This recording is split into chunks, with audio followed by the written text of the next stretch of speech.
Okay, we're rolling. A little Diet Coke ASMR before we can't take any more sips. Who said we can't take any more sips? We can take more sips. I just don't want us to be, taking sips every 3 seconds because of the sound. We'll be taking sips every 3 seconds. But the thing is, I plan on taking sips.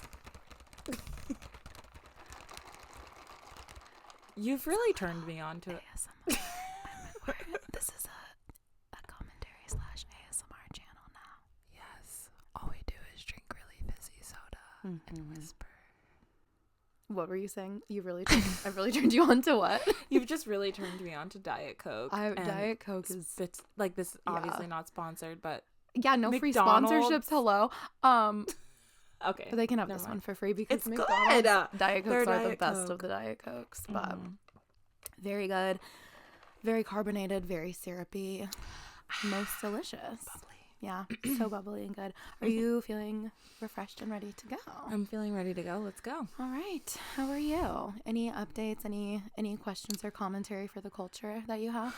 I'm good. I am, let's see. I'm fresh off of a decluttering. You guys should have seen this room 24 hours ago. Marathon. Asana has put in work this weekend. Yes. Yeah. Very relevant for today. Yeah, it's very prescient for what we're talking about because today we're going to talk about thrifting and overconsumption. Yeah. And all of that. Also, we spoke on All's Fair last episode.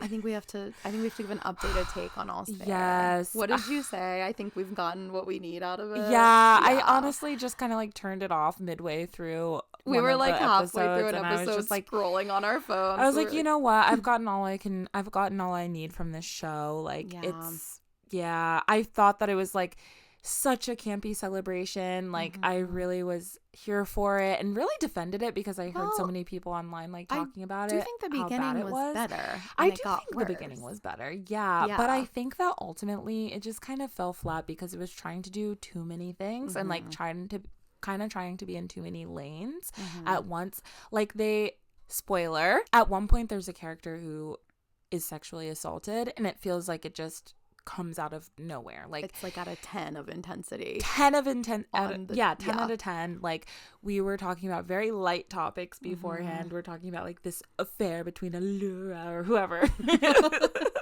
Allura. Yeah. Allura Moons. I can't get that out of my head. Like there's like a subtitle at one point because we watch with subtitles, of course, and it's like Kim Kardashian's character making out with her husband, and the subtitle goes Allura Moons. Yeah. And we can't stop laughing. So now I just say that all the time. But yeah, so we're like there, and then all of a sudden, like no transition, a character is sexually assaulted, and it's like, well, we're not really sure like what you're like, are you trying to like comment on like society here? Like, well, in what some is episodes this? they definitely are. In some episodes they definitely are. They do it in a better way. Yeah, I think. like the conversation when Kim and like all of them are talking about their plastic surgery. I thought that was a really cool conversation, and I thought it was important to include in there. But then like they have these moments interspersed with just like ridiculousness, and there's not really a transition in between that like kind of takes the viewer. Yeah, it doesn't really take the viewer along with it. So I actually thought that it was kind of giving like telenovela. Like I've watched some telenovelas that actually sort of do that, but for some reason it works when it's in Spanish. Not that I speak Spanish, but I was learning at one point, and I feel that it like does work better, but maybe I'm just less familiar. I don't know. I see that. It's but weird. maybe it is that you're less familiar with Spanish, and so you're not picking up on like the nuances of what isn't working. Well, I think those shows are like also bad, but they're just bad in a way that people have come to love, and like I don't know, All's Fair is just like not pulling it off. It's not for some reason. And I think also, I do think the beginning All's Fair did have me like I was on the journey the first probably 4 episodes. Like I was enjoying it. I thought it was like doing what it was trying to do, and then it just got kind of bad. Like it just kind of fell off. And then we're also simultaneously rewatching Glee. Yes. And Glee in comparison, I mean, it's perfection. Brilliant. It's like campy, corny perfection. And there is, which we'll get to. We will get to. We are going to talk more about that later. We plan to. But I am like watching them in tandem, I'm like, maybe Ryan Murphy just does not have the sauce like he used to. Like, yeah, I don't want to get too much into it because I do have a theory that like I'd love to talk about at some point on the channel. But we have an episode planned on this. Yes, stay tuned. Yeah. But I do. It's interesting the different motivations that Ryan Murphy seems to like, and influences that he seems to be facing, and I just wonder if like, can we have true camp if like Netflix is behind it? You know. Okay, I'm very excited to hear your thoughts and reflections on that. Yeah. I want to talk about Kendall Jenner's plastic surgery denial recently. Ooh. Because I just have thoughts on this. Yes. So Kendall went on this podcast recently, and they explicitly asked, which, like, I'm sure these questions are, like, vetted through her team, and she knows what she's going to ask and what she's going to say. They explicitly asked, like, about her plastic surgery, what she's had done, if she's had anything done. And she says, all I've done is gotten baby Botox twice, and I didn't like it, and that's it. And I'm not like anti-plastic surgery. No. Some days I think I might end up there, that there's like a dormant like rad femme in me that's gonna be like, no one should ever do it ever, it's evil and oppressing to women, like whatever. But I really am not at this point. And I also don't think every celebrity owes us like their whole medical history and everything they've had done. But I'm like, don't lie to us and like gaslight us. I'm like, Kendall Jenner, we have eyeballs. Yeah, and especially I just think that like coming from the family that she comes from, I feel like she's kind of always had she's taken the stance that she's like the natural one. And so for her to just keep like doubling down on that when you can see that her face is a different face, like compared to her sisters, maybe she's had less, or she's had less obvious plastic surgery. Her plastic surgery is well done. It's like very well done. It's very well done. It's apparent. But and I just think like if you come from a family that have been like the poster children of plastic surgery for like the last 20 years, like I just think it's not necessarily that you owe your viewers more honesty, but just like, come on, it's just tiresome. It's just like old at this point. It is tiresome, and and I think my thing is also like, just don't comment on it. Like, you don't just have be like, to, I don't want to talk about this. Yeah, like surely her management or PR person could be like, she doesn't want to comment on that, like Kylie did with her lips for like years and years and years. But even Kylie has like come out and said that she's had plastic surgery, and I really respect that, because I think I agree with you. I'm not like all the way pro or all the way like against plastic surgery. I think it's a really nuanced topic, but I do think that when we conceal the work that we've had done, it can genuinely be harmful for young people. You know, so I just wish there was more like transparency around the amount of work it actually takes and the amount of money it actually takes to look like someone like Kendall Jenner, you know? Yeah, so I agree. Yeah. I guess the other thing that kind of makes me mad, and I feel that Kendall maybe is a little less guilty of this than some of her sisters, but it's like a lot of the features that she has bought for herself are like features that are associated with women of color. And it's like, and then you're just like, oh no, I naturally have this. It's like, no, girl, you don't. Like you are a white woman. Yeah, but you've like, I do think Kendall's probably the least guilty of the Kardashians, but she's still not completely innocent. And certainly her sisters are very guilty. Yeah. So then if you're like lying and saying like, this is just my natural whatever. Like selectively picking these features, like their huge butts and lips that are like, like naturally present in a lot of women of color that happen to be trendy. Like selectively picking those, artificially getting them, and then lying about it. It's frustrating. It's crazy work. Yeah. Yeah. Nasty work for sure. But I also kind of want to talk about Kendall Jenner on that podcast talked about how she has lesbian accusations online. Ooh. She did, and she denied that. Yeah. And I am not going to Did she deny it outright? She did. Or she kind of just was like... No, she did. She said, as of now, I'm not. Okay. As of now. Kidding. I'm not calling Kendall Jenner a lesbian. Although every time I see her with Cara Delevingne, my senses are tingling, but I believe her. But what bothered me a little about that is she was like, what really bothers me is like people are like so mean about it. Like they're like, I know you're gay. And I was like, as someone who is very on the lesbian internet, I don't think I've seen people being mean about it. And I just think it's a little weird. I just think it's a little weird to, like, as a straight person, get on the internet and be like, these gays are being so mean to me. The gays are trying to kill me. Literally that. Like, and I also just, like, I don't know. I just think that by acting like that, like, and I'm sure there are people that have done that in a not nice way. Like, yeah.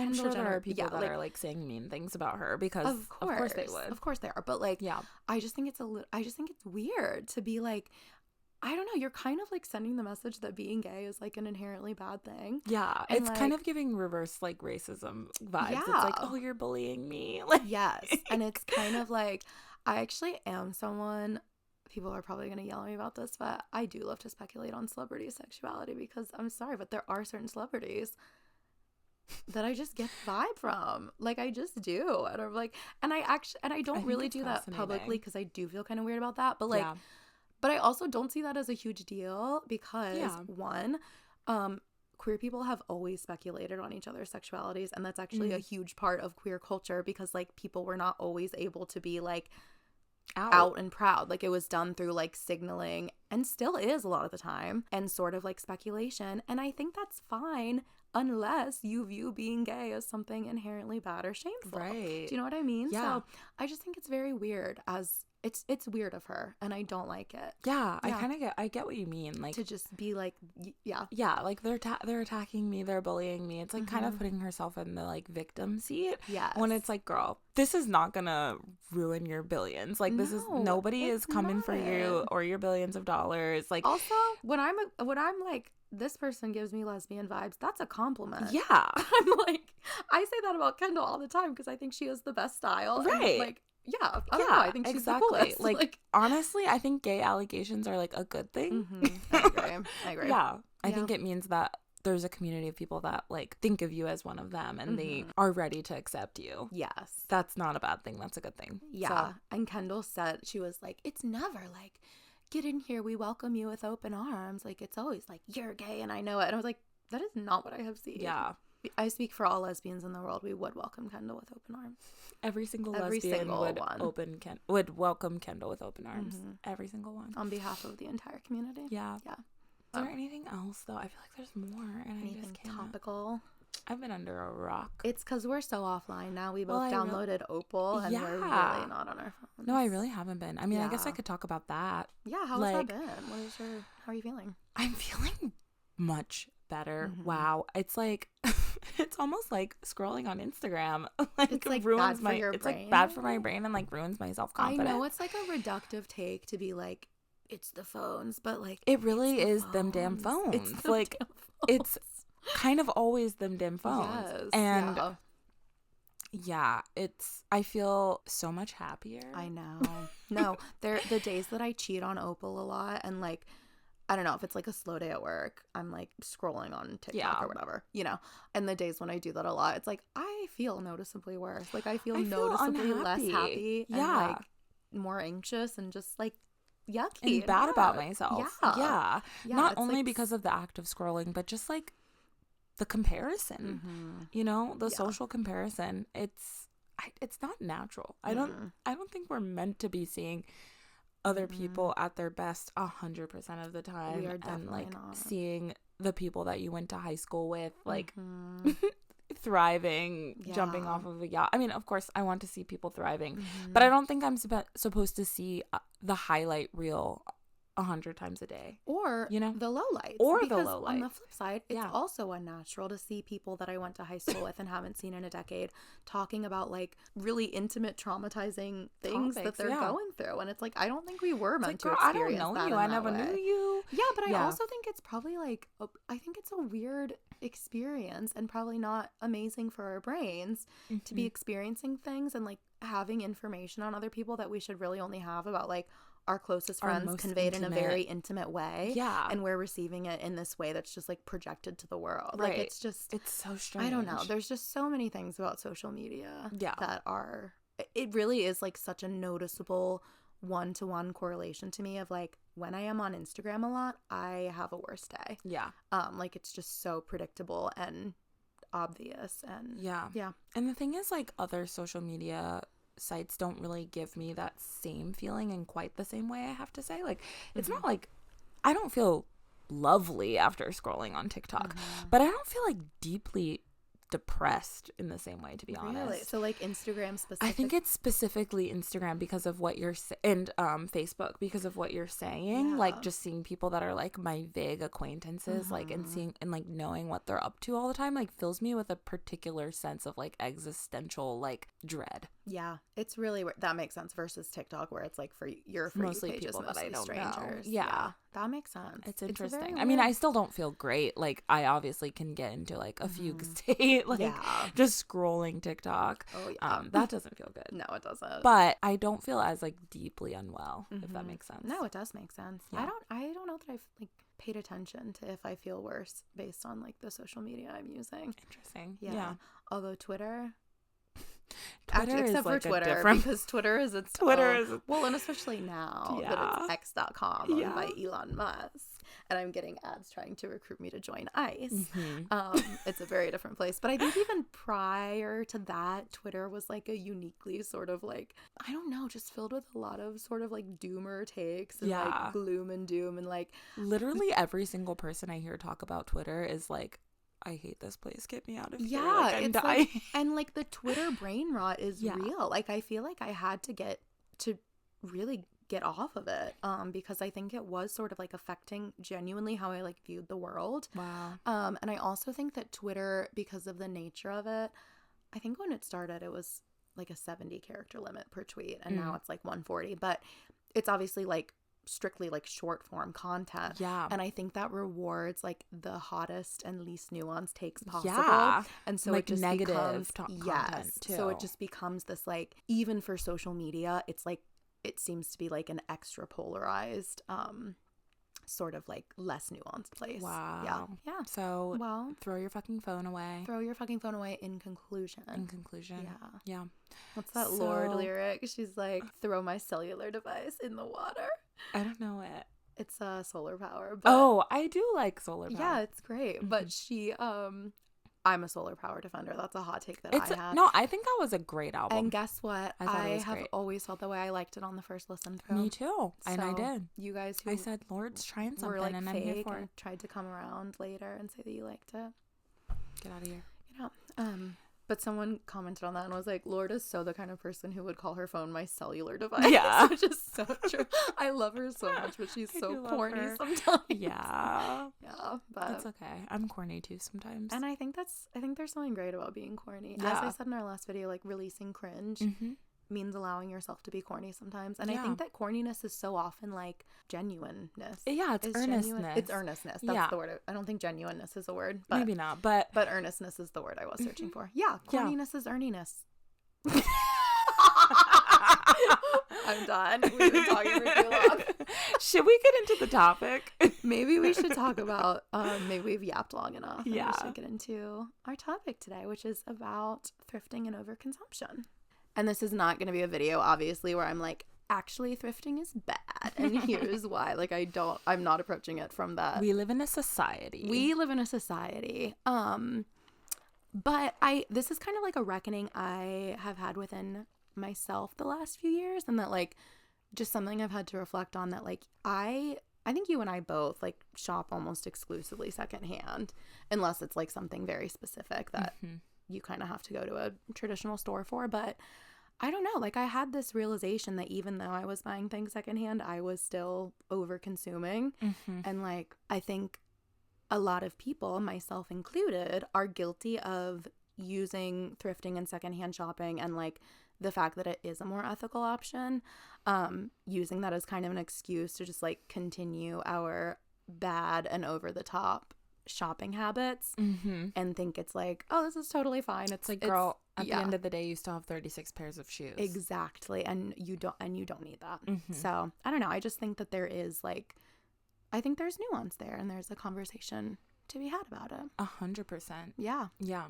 So I think we've both always really liked thrifting. We've been going thrifting together since we were in high school. Literally. Yeah. I feel like I got really, really into it. After I moved back to Richmond in 2021, and I was like, living in an apartment by myself for the first time. I moved with like not much of anything. So I was like pretty much decorating and furnishing my little apartment from scratch. And I did that by thrifting, and it was like amazing because I like had a whole apartment to furnish. I like didn't have a ton of money at the time. I got so into it. Like I would have so much fun going to little different thrift stores around town and like finding art and furniture and like Facebook marketplacing and all of that. And it was great, but it also was like things reached a point where my little 1-bedroom apartment, to believe it or not, did not take all that long to furnish. And like there did come a point where I had the stuff I needed, but I like still wanted to go thrifting. Like it had kind of become a hobby for me at this point. Yeah. To like on a Saturday morning, like walk to a little coffee shop and like get a nice coffee and then go like hit the thrifts and just like buy whatever I could find. Mm-hmm. And I do think it's like fine and fair. Like thrifting is I definitely still love to do that. Yeah. But I also think I had to reflect on like, I don't think that like consumption in and of itself should be a hobby. Right. So it just got to a point where I kind of realized, I was like, my actual behavior and shopping habits are like, even though I'm feeling so superior because I'm thrifting, it's not that different from someone who like goes to TJ Maxx every weekend and like buys chunky trinkets that are going to end up in the landfill in 6 months. Do you know what I mean? Yes. And it was like, I think I kind of had to say like, oh, that is like, regardless of whether I'm buying them secondhand, that is kind of the lane where my shopping habits are veering into. Mm-hmm. And I don't like that. No, yeah. I hear you. What is your relationship with thrifting? And do you feel like it has evolved or changed over time? Yeah. I really grew up thrifting because we just didn't have a lot of money. Mm-hmm. So pretty much everything I wore when I was in school, like school age, was thrifted. And it was just like shopping, you know, like mm-hmm. normal, like for school before the year started. Maybe I'd get my like brand new pair of shoes, but then like the rest of it would be thrifted. Mm-hmm. I thought of it as a way to just sustain myself and have clothes. Mm-hmm. And when I was really young, I remember looking around for the things that like other people were wearing at school, mm-hmm. And trying to just copy that look as much as I could and try to find things that were, as close to the Abercrombie whatever shirt that I could. I felt kind of embarrassed about having to get my clothes from there. It was not cool. It was like, not cool at all. Thrifting now is trendy, but it was not cool when we were kids. It was not cool at all. Yeah. It was just like, how can I conceal that like my clothes are coming from the thrift store? Like mm-hmm. that's kind of how it felt. Yeah. But then I guess it was like high school that I started to realize like, wait, my style doesn't look exactly like what everybody else has, and maybe that's a good thing. Yeah. And something to be proud of. And so, I feel like I have memories of going to the thrift after school and like picking out funky items and feeling really proud of like scoring things. And like, I don't know, it still wasn't like super mainstream to thrift back then, but I thought it was cool at that point. Yeah. And it was like something that I was proud of. And then, I started to like really kind of get into it as a hobby, I guess, at around mm-hmm. that point. And I definitely started to like, I guess when I became more independent, started to do sort of what you're saying, just take myself to the thrift, mm-hmm. like, and if I was like kind of in a bad mood, maybe I'd go to the thrift and like look around. Thrifting as a mood stabilizer. It was Get that little dopamine hit from mm-hmm. buying something. When I was in grad school, mm-hmm. I like would take myself thrifting all the time when I was feeling really stressed about class and school, and I think I quickly just like ran out of space as well mm-hmm. in my apartment. It's alarmingly easy to easy. Yeah. And also seeing like how thrifting was changing, like things were becoming a lot more expensive, mm-hmm. and like I would go to the thrift and there'd be like 10 other little girls that were dressed exactly like me with their little like headset on. That's the worst. You like and you spot another like cool girl with a tote bag across the thrift store and you're like, you are my enemy. You're like, thank God she's a different size than me, because But like any city you go thrifting and there's 10 of them every store. Yeah, exactly. So I started to just like notice that, and also like my social class changed, or maybe not social class, but my class changed, like the amount of money I was making. And now I'm middle class, and like I started to think about like, what are the ethics of me going into these stores, even though like I grew up this way. Like now that I'm not needing to thrift for necessity, like what does it mean if I'm going into the store all the time, you know, just getting things that I don't even need that are going to take up too much space in my closet. At one point I tried reselling, and then kind of had that same sort of realization that like, okay, I'm literally like helping to gentrify the thrift store when I do this. So I really think I've kind of been all over the map when it comes to thrifting and what it's been in my life. But I think now at this point, I still do buy almost exclusively secondhand, like you said, but I don't do it so much as a hobby anymore. And I'm trying to like be better about donating my items to the thrift before I try to buy something. So like, I try to do like more of like a 1-for-1 trade. I think that's a good way to approach it. Yeah. Love what you said. So I actually pretty much took a break from thrifting altogether for a while. Like I feel like I had to do like a detox. Because I was just so in the habit of like doing it like nearly every weekend, and like anything I thought was like cool or cute, I would be buying. And I was like, I don't need to be doing this. Not appropriate, not necessary, kind of wasteful. But yeah, I feel like I'm like beginning to get back into it. But I did really take time to sort of like think about it, take stock, declutter a lot. I've been doing a lot of decluttering, kind of really take stock of like what I already have and what I still need, or like what sort of like the missing pieces are. Like I went thrifting probably 2 weekends ago, and I think I bought like 3 things, and one of them was unopened in the package a meat thermometer that I got for $2. Because I've been needing a meat thermometer, and I'm like, I think that's like so random, but it is. But like, I'm always scared when I cook chicken because I don't know. Like, but yeah, it's like I think I'm just trying to really be like, interrogate, am I actually going to use this? Do I actually need it? Have space for it, etc., etc., etc. And I think like for the purposes of today, I'm mainly talking about thrifting clothes, because I would say that is what I thrift the most. And I also would say that is where a lot of people veer into like the overconsumption area. I also think that's like the most, I guess, large scale overconsumption issue that our country has. I mean, I don't know statistically, but I do think like, fashion and clothing waste is like, if not the highest, one of the highest. Yeah, it's massive. Yeah. Like a massive, massive problem. So, like, if you are overbuying secondhand goods and you're not using them and you're donating them a year later, you are still contributing to, like, churning them through the clothing life cycle faster. Yeah. And I'm not going to say it's defeating the purpose of trying to shop more ethically, because I don't think that's true, but I do think it's, like, undermining a little bit, like, the positive impact that you could be having or maybe want to be having. So, I don't know. I feel like it's just worth interrogating. For sure. I personally want to, and I've been making more of an effort lately to be taking things into account, like cost per wear, like longevity, trying to focus on like reusing or repairing or repurposing items, like even if I've kind of, they've worn out their original use. You said something in our last video that I really liked, that you said you've learned a lot about underconsumption from your elders and like people who just kind of learn to reduce, reuse, recycle just out of necessity from like being poor and needing to. And it reminded me, there's this meme or tweet I saw forever ago, and this person was like, your grandma is doing sustainability better than you, and not as a trend. 100%. And I was like, that is so real. It's so real. Yeah, my grandma, like, just because people like grew up poor during the Depression. My grandma grew up during the Depression, super poor, and she is like a sustainability queen. Honestly, she is so thrifty.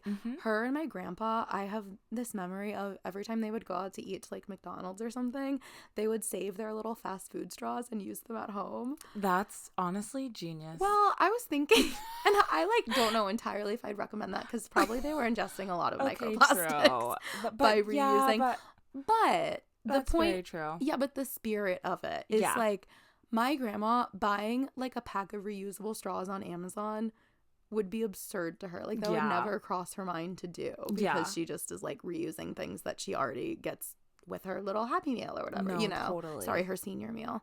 But yeah, so I think just I want to like be more of that mindset. My mom has, and now we have a couple as cleaning rags. My mom has saved the cloth diapers that she used for my brother and I when we were babies, and they have been in her cleaning rag rotation for now. I'm 30, so at least 30 years. And they're absorbent. They're such good cleaning rags for like the bathroom or whatever. And when you think about like, I don't know, and just thinking about the whole entire life cycle of clothing and textiles, especially, because I do think that is like one of the biggest contributors of waste and just overconsumption and overproduction. Like, think about the resources, the water and the labor and whatever else that it took to make those little cloth diapers 30 years ago, and then think about how far we've like stretched those resources. Talk about cost per use. I know. No, but like, the other day I was like doing laundry and I was folding my laundry. I'm like, why is there a diaper in here? Like, I was like, I think this is a diaper rag. Neither of us have kids or nieces or nephews or I haven't seen a baby in like in person in like 6 months. Like, I was like, oh well. You're like, well, that's from my mom's house. Yeah, that was formerly mine. Yeah, as a former baby. As a former baby mine. That did belong to me. But yeah, I think like, I don't know, just getting that much use out of something is like really admirable. No, and like 100%. Really, just really worth doing. I want to be kind of more creative and more mindful with things like that. But as you were saying, thrifting was not like a cool thing to do when we were kids. I think it started to become a little cool when we were maybe like later high school years. But thrifting is now, it's like a really trendy, cool thing. I feel like it has been for a while now. You kind of touched on this too, but I do think thrifting is very inherently cool. I think that buying secondhand clothes makes you cooler as well. I think that it has like, for years now, I've bought pretty much everything secondhand, and I think it has like really forced me to like flex my creativity and develop a personal style. And if you are like willing to invest the time into it, you can find cool stuff. Like, I just think inherently, if you shop mostly secondhand, you will have a cooler wardrobe. You will have a more well-decorated home.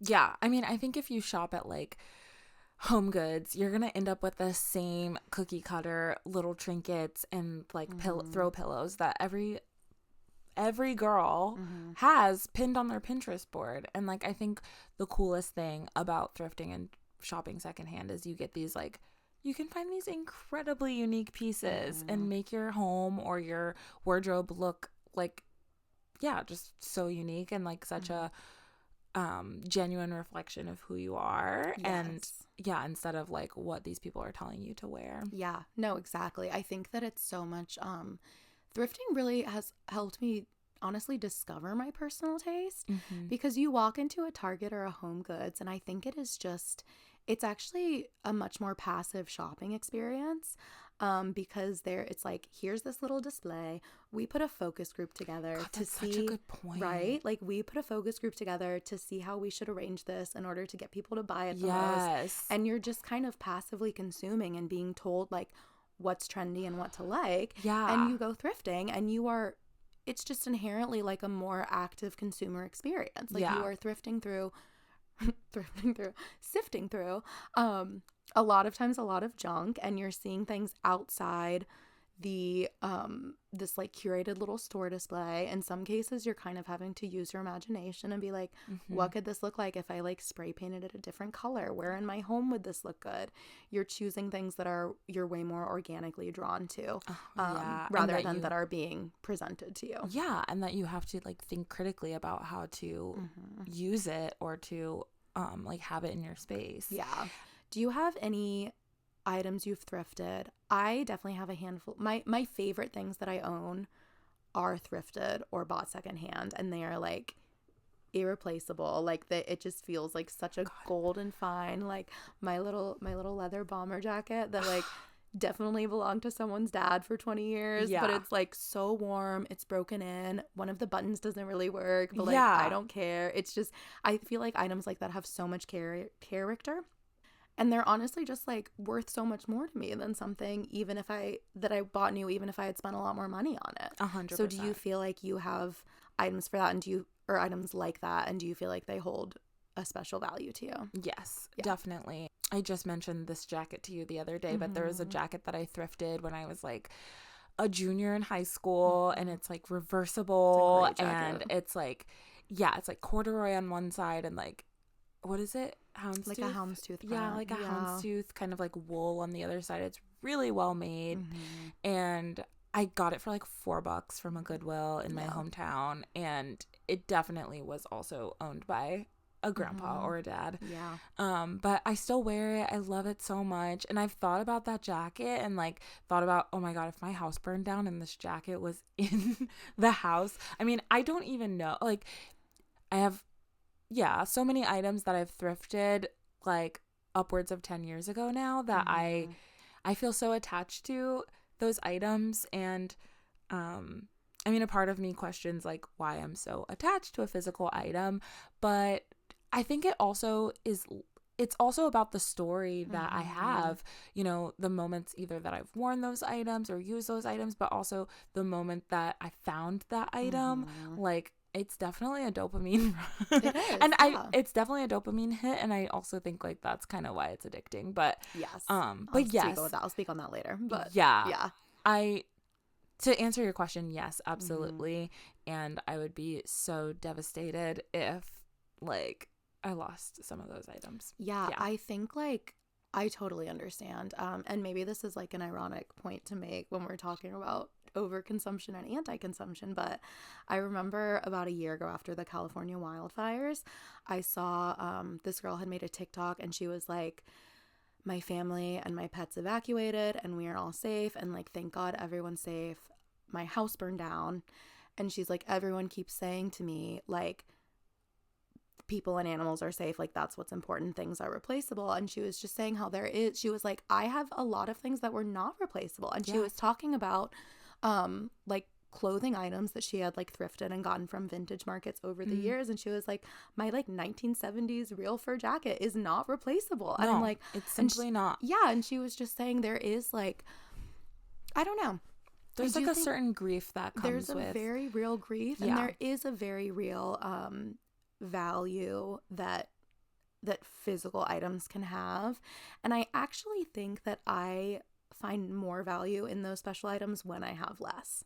Yeah. Really. No. I think like I totally agree with that as well. So I don't like, I'm not trying to get on here and be like, I'm the queen of minimalism and we should all be monks and have nothing. Like I do think I think it's about finding a balance and like consuming things you or owning things that you want and will use and have space for, and like an appropriate amount of them, and just really like finding the value in things. And I actually think lowering your consumption and the number of things you have can really help you find more value in things. Yeah. I mean, I think it reminds me of like, you know, kids who get too much on Christmas. Like I definitely remember growing up, sometimes we'd get so much on Christmas that you can't even like remember what you got. And it makes you not even really cherish any single item. But yeah, like when you get fewer, you cherish what you have for sure.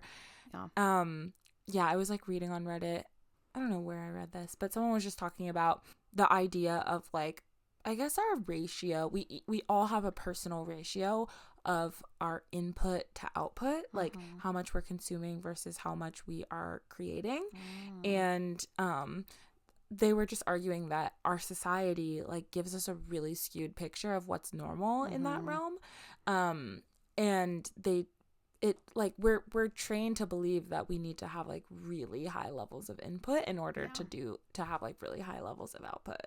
But like actually you don't need nearly as much, you know? And like it's about like just becoming used to consuming less and creating more and kind of skewing that ratio. I just thought it was interesting to think about as a ratio. Yeah. I do think Americans are like, we're just used to a level of excess that is absolutely over the top. It's like absolutely absurd. Yeah, it's really, even compared to like other really wealthy industrialized countries, like we are just consume at a rate that is insane. It's like, insane. And this is why I hate Christmas. Bah humbug. Wow. But yeah, I think like when I'm thrifting these days, I think I'm just trying to, how many times am I going to say the word mindful in this episode? But be mindful and hold out for the items that I either really need and know I will use, or that I love and I am like, I know I will wear this or use this over and over and over again, and it's going to be like one of those very special pieces that I have for like 10 plus years and I still love it, like your little corduroy jacket. Yeah, exactly. And I think like most of the time when I go thrifting, I'm not going to find that piece most of the time. So I need to get used to walking out of the store with nothing.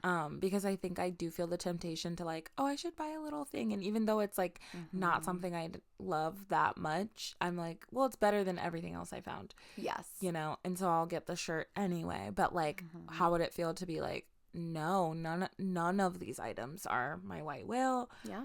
There's nothing here that I could actually use very consistently. I'm going to walk out empty-handed. Like, I don't feel like I do that often, to be honest. Either. Like, I've so conditioned myself to be like, I found this cute little trinket. Yeah. And it's, like, kind of cute, and it's $2, so why not? Like, yeah, which is, I think, really not a great way to be approaching it. So, you also touched on this earlier, but thrifting, as it's become more and more popular over the last, like, 10-15 years, we've also started having a lot of conversations about the gentrification of thrifting. Obviously, like higher income people doing more thrifting, thrift stores raising their prices. And a big part of this is the rise of secondhand shopping sites. You touched on this as well. So like Depop, Poshmark, Vinted, those kind of places. And I think a lot of people use those as just online secondhand markets to like sell their own clothing that they're no longer wearing.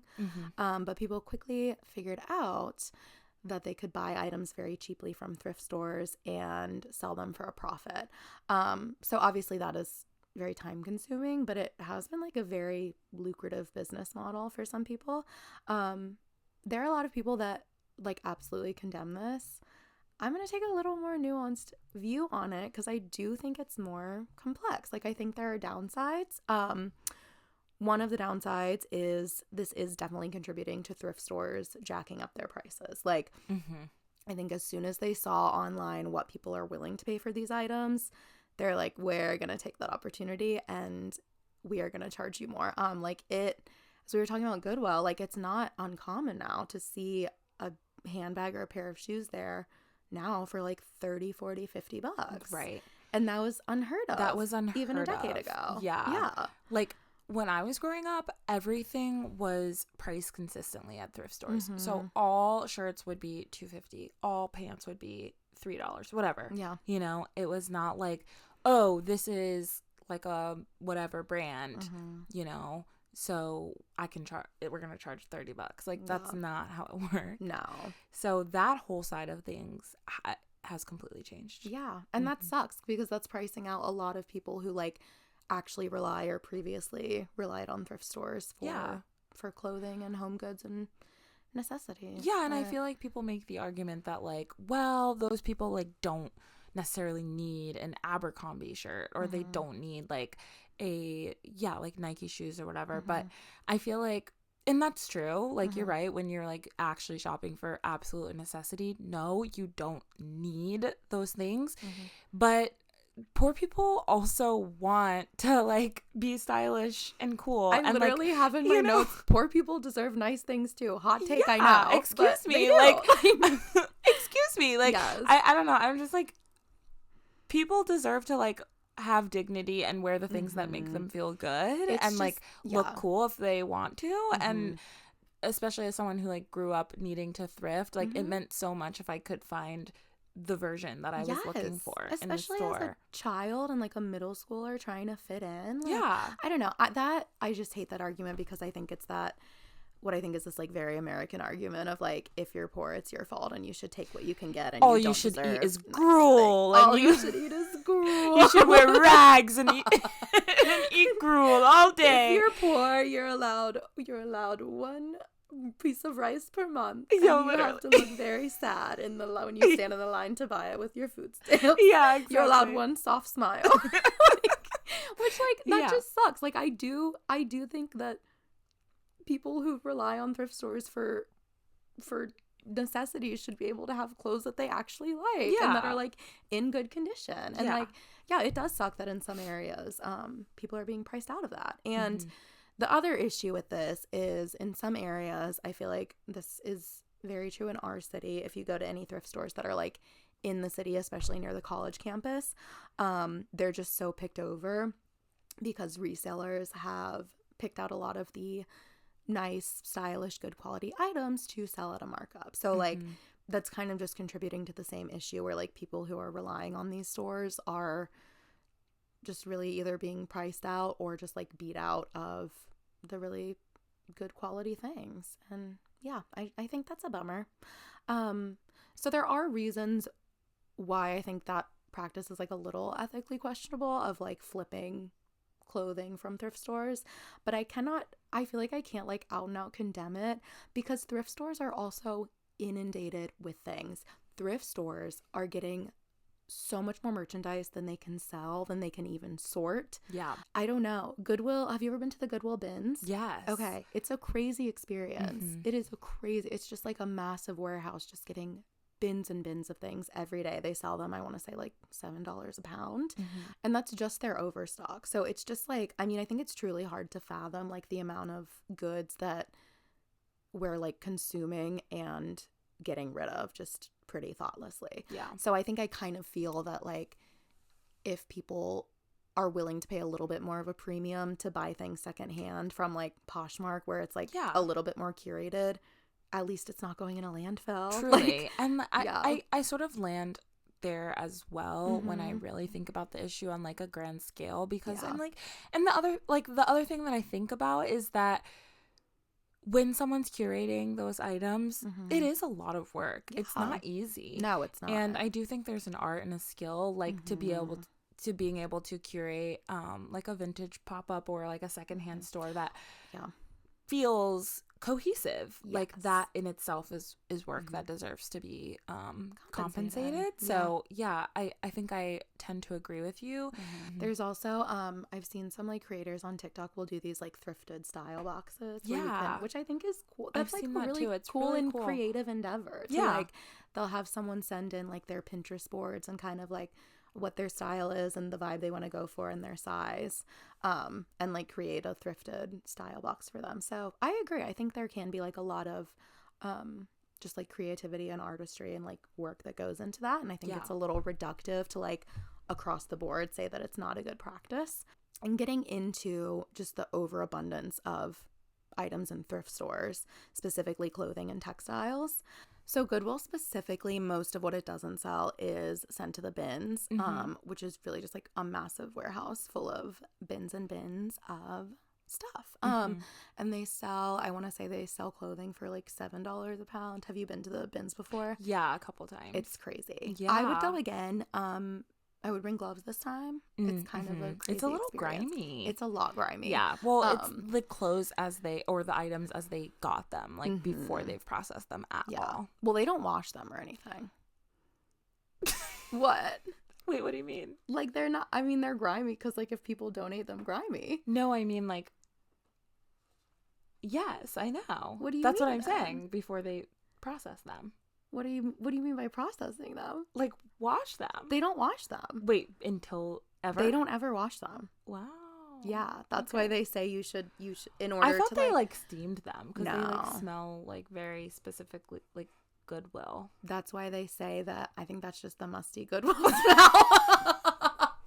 They say like if you look at like tips on donating to thrift stores, they say donate them like wash them first, donate them in the best condition you can, because that way they have the best chance of actually being sold, because if things are like come in really nasty, they don't wash them, they'll just throw them away.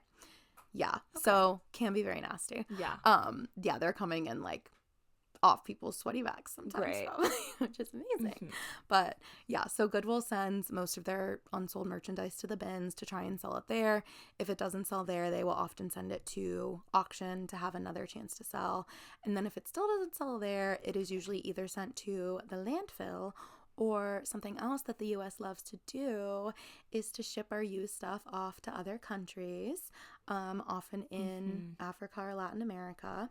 This statistic is from 2022, but the U.S. ships an estimated 700,000 tons of used clothing to other countries per year. That's insane. Like, literally just kind of being like, we don't want this anymore, not it. Yeah, just like buckets and buckets. Yeah, yeah. So this is contributing to destabilizing those local economies, because local manufacturers like simply cannot keep up with the abundance and the cheapness of these imported goods. So in 2016, the East African Community, which is like a governmental organization, it's not just like a community in the colloquial sense, they passed this measure that would have like put a complete ban on imported clothing to try and like combat this. It didn't end up going into effect because the first Trump administration put pressure on them to rescind it, which they eventually did. Great. But yeah, this, even at the time, this ban was controversial because those local economies are already so destabilized. Yeah. Like, it's just been decades and decades of the U.S. like shipping all our junk over there, to the point that like local manufacturers no longer have the scale to keep up with the demand. That's crazy. And then these countries just become like even more dependent on the US and the West for just for like regular goods. Yeah. So this practice is really bad. Yeah, really, it's really horrible. Harmful. Yeah. I think like when that is what's happening to all these donated items that are not selling, I think it's probably fine for people to be like buying them and reselling them on their little Depop store. Like, I think that's probably better than the alternatives. I think it's not the worst thing that anyone has ever done. Definitely not. Is having a little Depop store. We're not going to cancel Depop resellers. No. Don't worry, guys. Yeah. I mean, the other thing that I don't know if you're like planning on talking about, but the other thing that I find interesting is like brand name stores starting to sell items secondhand. So like Patagonia has like a secondhand like section of their store, or like I actually got some Fry boots directly from Fry that were secondhand. Yeah. How do you feel about that as a phenomena? I think that probably the overall impact is still good if it's like contributing to like elongating the life cycle of those clothes, right? Like if Fry is going to resell you, obviously corporations are not doing this out of the goodness of their heart. No, they are not. They're doing this to cash in on the thrifting trend. Yeah. And not only to cash in on the thrifting trend, but I thought like I was like watching something or reading an article, I think, about the reason that they do this, and part of it is to like get you on the consumer journey of like, oh, I've had my first Fry boot and I really love it and I bought it for cheaper, and now I want to buy a full price item. So it's like getting you on the consumer track. Yeah. So it's definitely not from the goodness of their hearts. No. But I think overall the impact is probably still better than buying. Probably a net positive if Fry is willing to like pay someone for their used boots and refurbish them a little rather than like making a completely new pair of boots. I also want to talk about thrifting and social media a little bit. Okay, because, interesting. Yeah, I feel like thrifting, I feel like social media is actually a really big part of its rise in popularity. Yeah. Specifically TikTok in the last few years. Thrift hauls are basically like a genre of TikTok content at this point. Have you seen a lot of those? Yeah. Yeah. Well, I'm not super on TikTok, but yeah. Well, Instagram Reels. Yeah. Wherever you're hanging out on the internet. Yeah. There's a lot of that. And like so many creators have like entire accounts based off thrifting and like their thrifting finds and their thrift hauls. They'll like go into Can we ban the word haul? I'm sorry, I just interrupted you. We should ban the word haul. Why are we hauling anything into our house? Like, I know. Stop hauling things into your house. It actually is like, I hadn't thought about that, but that is a really good point, that that term even existing is like such a sign of just our like rabid consumption. Yes. Yeah. But yeah, like so many videos. You can like search up thrift haul on TikTok and you will just see video after video after video of these creators just like literally hauling like bags and bags of clothes and like, look at my insane thrift haul, blah, blah. And it's like, secondhand or not, there's just no way you're going to wear all that. Like maybe you're buying it for content, maybe you are just wanting like the thrill of buying something, but it's certainly not like, you're not going to be using that item in like a really like sustainable or like, no, you're definitely not. That item is not going to be important to your life, honestly. And I think it's also like, I hate to use the word normalizing, I feel like that's such a like internet buzzword now, but it is normalizing buying insane amounts of things. And like, and having a whole spare room for all of your thrifted items. And like, I, as someone who likes thrifting, I used to consume a lot of this content, and it definitely shifted my mindset like on like what is a normal amount of things to be buying and what's a normal like frequency to be going to the thrift store and all of that. So I think it definitely like does have a real impact. Have you heard the term post-thrift clarity before? No, what's that? I think this originated on TikTok, but it's sort of like when you get home from the thrift store and you've like kind of entered a fugue state there and you like are going through your things and you're like, why did I buy this? No, like, this is ugly, or I don't have anywhere to wear it. Sorry. Because I think it's so easy when you're at the thrift to be like, I'm gonna pull out my sewing machine that I haven't used in 2 years and like alter this and redesign it, and I'll totally wear it. And then you get home and it's just like an ugly dress, and you're like, that was a waste of $6. Yeah, like, you're like, I'm gonna take this in a couple sizes. I think I'll put a zipper here, add some safety pins. It'll be cute with a cute little button like patch here. And it's like, girl, when have you ever? But yeah, I feel like that's like such a real phenomenon. Like, I think real. Thrift purchases are like so easy to justify sometimes. And you really do just, because you're like, it's just $3. Yeah, and you're just like, the iced coffee is running through your buzzing through your veins. You and got a you're good like, playlist on. Yeah, you got a good playlist. You're on this like thrifting high, and you're like, I'm totally gonna alter this and take it, and it just doesn't happen. It doesn't. But the post thrift clarity is like, do you feel like you've experienced that before? Yes, I definitely have. Yeah, I definitely have. Honestly, I'm very guilty of it. Yeah, I'm so guilty of it. I do think there are also a few reasons that thrifting and secondhand shopping can make you almost more prone to overconsumption. And this is not like peer-reviewed research. This is sort of my own introspection and observations. But thrifting, firstly, I think has that sort of element of like the thrill of the hunt, like you were saying. Like, you're like, I'm searching for something, I'm like going on a little quest, I find this little treasure, and then when you find that little treasure, you get that dopamine hit, and you want to buy it no matter what, even, you know what I mean? Like, you're like, I found this thing, I did now this, I invested this time into it, I'm gonna buy it even if I don't necessarily actually need it. Thrifting is like our modern day hunting. Like, this used to be us literally going out and like hunting buffalo. You know, women were the hunter-gatherers. Well, they were, but it's just funny that it's like now my little trinket, like it really it's the same thing. Yes, it's like we gotta scratch that itch somehow. But yeah, I really feel that. Like, it's just a totally different experience, and I do think there's something about the experience of thrifting in particular that makes you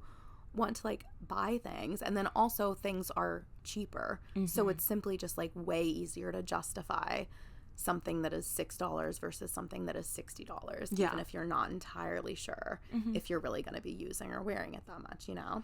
I have like this really distinct memory of, I was thrifting with a friend one time, and I like held up this t-shirt, and I was like, is this cute or is it just $3? And she was like, it's just $3. And I was like, you're right. Like, and I would have bought that and had that post thrift clarity. Like, I really would have. Wow, that's such a good point. Yeah. And then I also think that for those of us who thrift a lot, or who like mainly thrift, thrifting and donating and that sort of cycle is sort of stays front of mind. So like, I know I've fallen victim to this like thought process before of like, oh, if I don't wear this, like, I can just donate it again. Like, I cannot tell you how many pieces of clothing I have thrifted.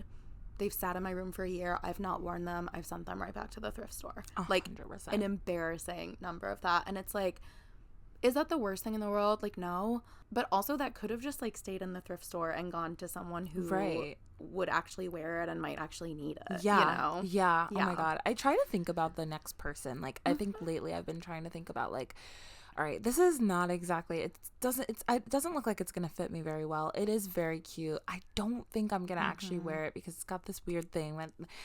But the next person. Yeah. This will be the perfect thing. It's going to fit their body so well. This sweater that you gave Speaking of that very sweater. This was Austin's sweater, and she did not like it very much. I did not. It just didn't. No, I love the sweater. Don't get me wrong. It's a good sweater. It's a beautiful sweater. It just looked bad on me because it's not my color season. But it is my color season. Yeah. So look at that. So, But yeah, I think that is part of, like, I think that's great, like, to be thinking about someone else might, like, actually love this item and really, really want it and be so excited to find it. And I think that's just a part of kind of taking a more holistic view of, like, the entire cycle of your clothing and things you buy and, like, the overall impact. Yeah. I also think thrifting FOMO is really real. Like, I like fear of missing out on like a really cool item you find. Like, there are times that I have found something and it's just like such a cool, unique, like, piece of clothing, and like maybe it doesn't fit me that well, but I'm like, I'm gonna buy it anyway because I just think it's so cool, and like, when am I gonna find this again? So often I've done that. I relate to that so much. Yeah, but it's like, and maybe I wouldn't find something like that again, but does it really matter if it like doesn't fit me that great, or like isn't really a good color on me, and so I end up not reaching it for it, and I don't really wear it? Case in point. Exactly. It is a really cool item. It's a great sweater. But I mean, I think what's really hard about, honestly, thrifting is kind of like, it seems psychologically hard. Yeah, I think it is. This is the hardest thing that humans have ever had to do. Yeah. Because when you're in the store, you have to make a decision kind of out of context. Like, you're not with your wardrobe, you're not, you know, and it is a one-of-a-kind item that you might not come across again. And you might not. And it doesn't cost very much. And it's like, I might as well just buy it. You might as well just buy it. Yeah. And so everything in you is like telling you to buy this thing. Yeah. And you have to like kind of use your higher reasoning to be like, no, don't get this now, because these are all the like long-term implications of me buying me buying this thing and not needing it. Yes. And those issues are so much less top of mind, you know, that it's hard to kind of like keep all that in mind when you're actually going through it. Yeah. No, I totally agree. But I think I've tried to be aware of like when I'm feeling, do I really want this, or am I just afraid of like missing out on something if I don't buy it right now? Like, when it starts to feel like urgent, like, oh, I gotta get this thing, then that's probably when I need to like take a step back and really think about it a little more. But Rose, would you like a little lipstick? No. You're pretty. Why? Not tested on animals. No. Have you ever seen that meme? And it's like a monkey with like blue eyeshadow and lipstick on, and someone said, "This is what I thought they meant by animal Truly, testing." when I was a kid, I really did think that. I did think that too. It's not funny. Animal testing is actually not funny at all. I really did. I just have to say that animal testing is not funny. They're like at torturing them. They're like injecting liquid lipstick into their eyeballs. That is actually not funny at all. Fucked up shit. But yeah. But I thought it might be cute to have a little monkey with lipstick. I thought it might too. I was like, honestly, what's so what's bad so about bad?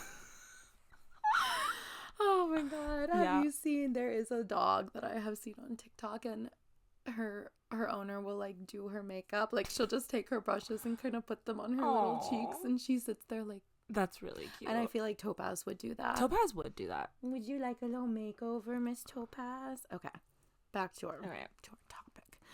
I also think there are so many benefits to just being a little more intentional with your consumption. Yeah.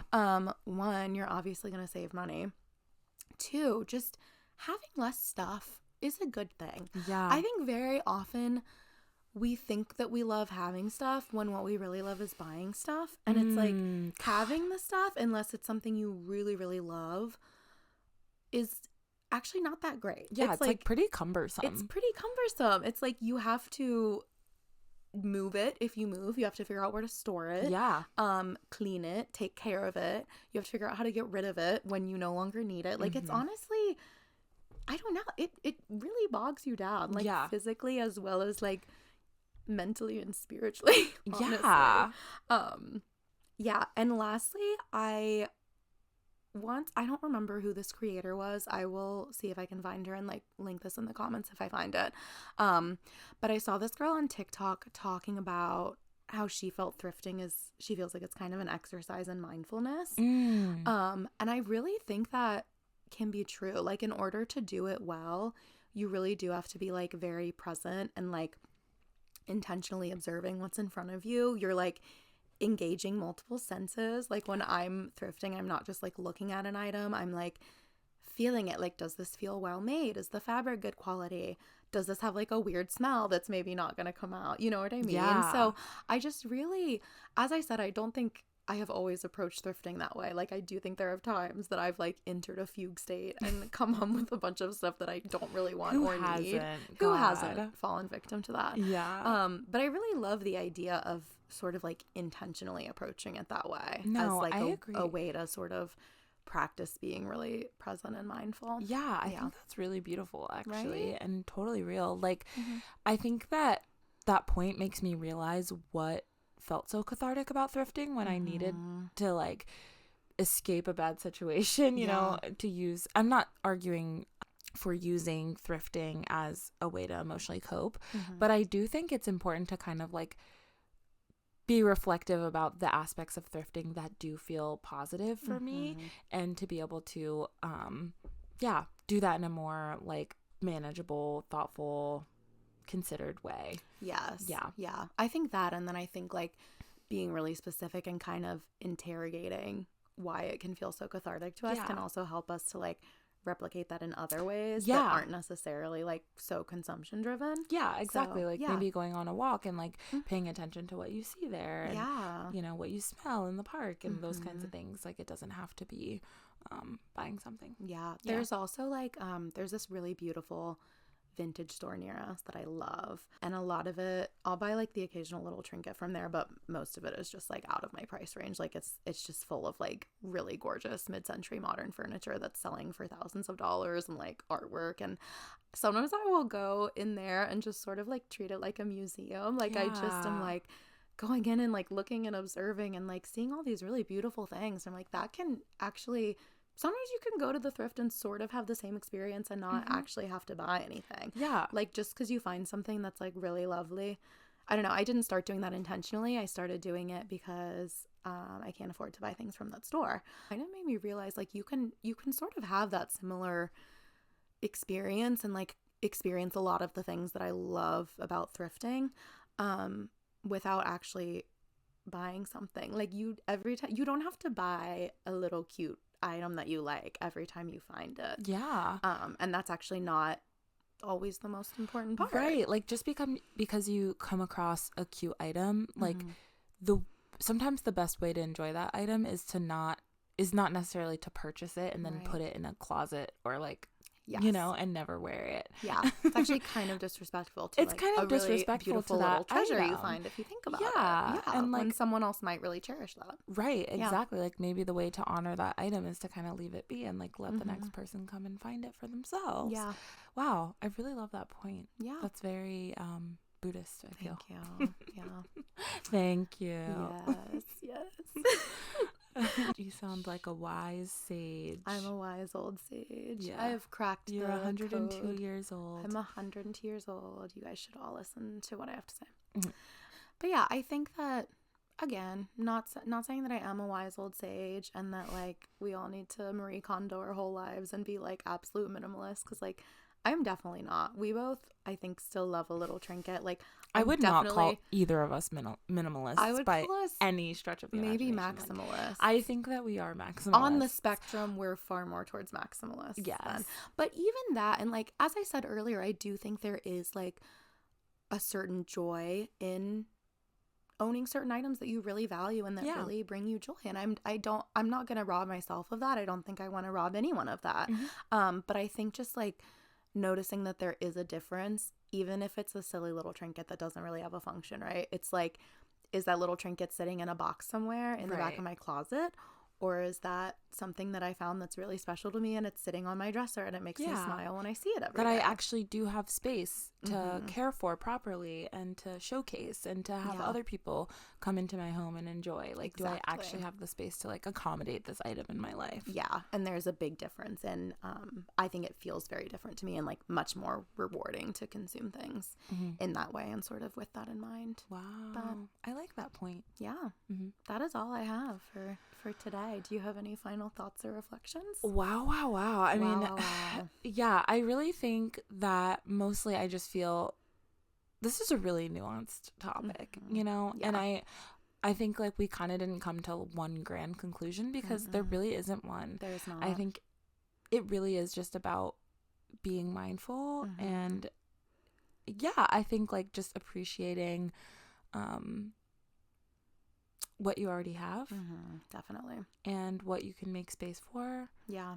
Yeah, there's something really almost spiritual about the way that you described, you know, honoring items as you encounter them. Yeah. And like, I do really think I'm going to take away from this conversation that not every item that I enjoy needs to be mine. Yes, I think that's very true. And like, it's a nuanced topic, but like I do think it is that deep to me. Like I think how I consume and like thrifting is a huge part of how I consume, like really feels like a huge part of how I like relate to the world and other people and sort of just exist. Yeah. And I think like the ways that we consume, even just like thrifted items, you know, does really carry out into our lives. And just as you said, and like I don't know, I think it's very Western to want to own everything that you like, you know. That's actually really true. Thinking about how that carries over into other areas of our lives and how we can be more like ethical like connoisseurs of all things. Yes, of all things, and just sort of like better stewards of like the world and our resources and like what we have and what we as Americans are like so privileged to have access to. Like I think we can be a lot more discerning about what we actually need to own. Well, thank you. I really learned a lot today. Yeah, thank you. Yeah. This is a good conversation. I feel like my brain is like tingling in a good way. I know, mine too. I do maybe have one final point. Okay. Is I think that I'm like a very, very, not to get overly woo-woo, I'm a very sappy and sentimental person. And so thrifting, and I also really love estate sales. Yeah. I think I really, really think with secondhand items a lot about like the people who owned something before me and like how they used it and like hopefully how they valued it. And like I think that I don't know, I think there's just something sort of special in like honoring that. I think about that too. Yeah, and it does give an item a lot more value to me than like something I just pulled off a rack at Target that was like mass manufactured. Yeah. You know? And I think that's really worthwhile. Right. And this is why Shein is such a fucking... It's so soulless. Yeah, it's soulless. Also, it's ugly. It's ugly. You guys are buying ugly clothes. It's ugly, it's soulless, it's cheap, and it's tacky. Most of all, it's tacky. It's tacky. It's extremely tacky. And the thing is... Another thing. The thing is, Shein clothes are like ruining the thrift store. They are. And when I come across a Shein item in the thrift store, which is very often, sadly, I'm not thinking like, who is the person that had this before? Like, how did they curate their closet? And what did this item look like?